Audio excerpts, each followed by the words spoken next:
Hello everyone and welcome back to my channel. So in this video we'll be doing the mid-year freak-out book tag. I've seen the tag a lot around lately, so we thought of giving it a shot. First question is best book you've read so far in 2020.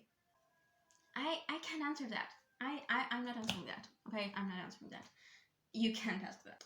Second question, best sequel you read so far. Okay, let me tell you that this year has been a strange reading year for me because I've read mostly series and few standalones, so it's like asking me again the best book I've read because the most of them were sequels, so I can't answer again. I'm sorry. Okay, new release you haven't read yet but want to. Okay, the first one is A Ballad of Songbirds and Snakes by Susan Collins, and the next one is The Betrothed by Kira Cass. Most anticipated release for the second half of the year. Okay, that must be Midnight Sun by Stephanie Meyers, which I think will be released on the 4th of August. Biggest disappointment. It's not like I didn't like this book, but I thought it had more potential than actually spoke to me like.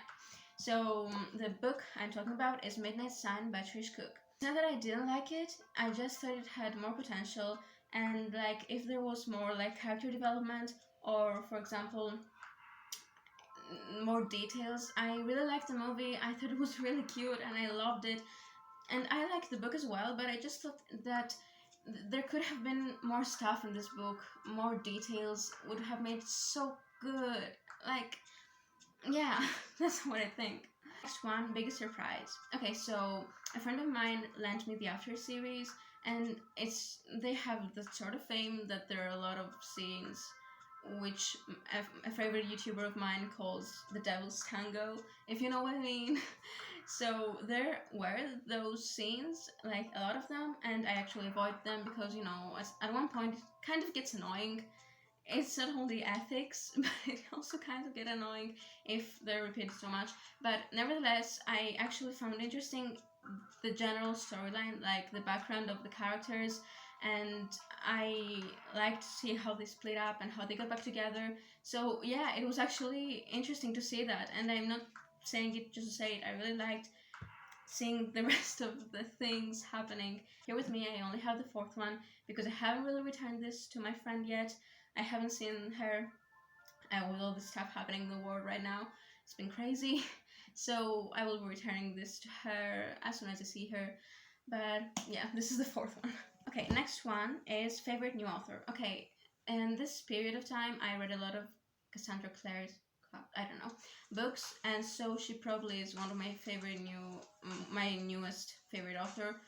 She's a goddess in writing. I love her so much. She's a genius. Newest fictional crush. In every video I will say this. I love Will Herondale. Soon enough he will pop out from my ground and say, okay, you love me so much, why won't you marry?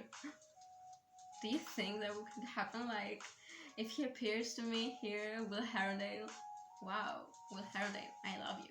Anyway, yeah, my newest favorite fictional crush is Will Herondale, if you hadn't noticed or if you haven't known. Okay, next one, newest favorite character.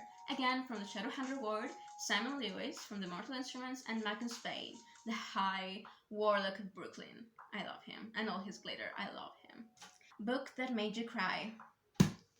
This book, it's upside down. This book made me cry so much. I wept like a baby in this. I also had put a playlist, sad playlist. Maybe that was the reason I cried so much, but nevertheless it made me cry buckets of tears. I was an emotional mess when I read this. One book that made me happy. Actually, this book I'm about to tell you, I reread it. I had read it last summer, but anyway, it's the 12 the Boys I've Loved Before by Jenny Han.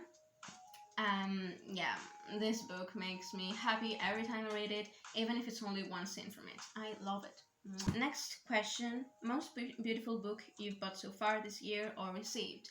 So I haven't really actually got to reading the books I've purchased this year, because I've been reading series that I had bought in the past years. But anyway, I will just be telling you those that I have an emotional knot with them, or they're in appearance. So first one is P.S. I Love You by Cecilia Ahern. As I said in one of my previous videos, My sister gave this to me and she wrote something so beautiful in the front that I'm so emotionally tied to it, so I consider it beautiful even if I haven't read it yet. The next one is Upside Down Again. What's up with me? Oh my god. Cersei by Madeline Miller, and like, look at it.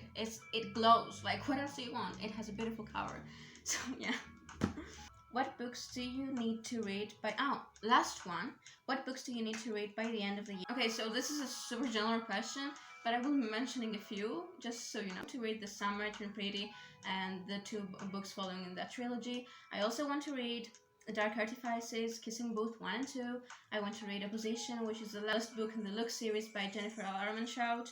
I want to read A Capture the Castle, and so many more, which I will stay here and say all of them to you, but like the video will be more than an hour long, so no, let's not do that another time. That's the end of this tag. I hope you enjoyed it. I surely did. Remember to comment, like, and subscribe if you liked the video, and I'll see you next time. Bye!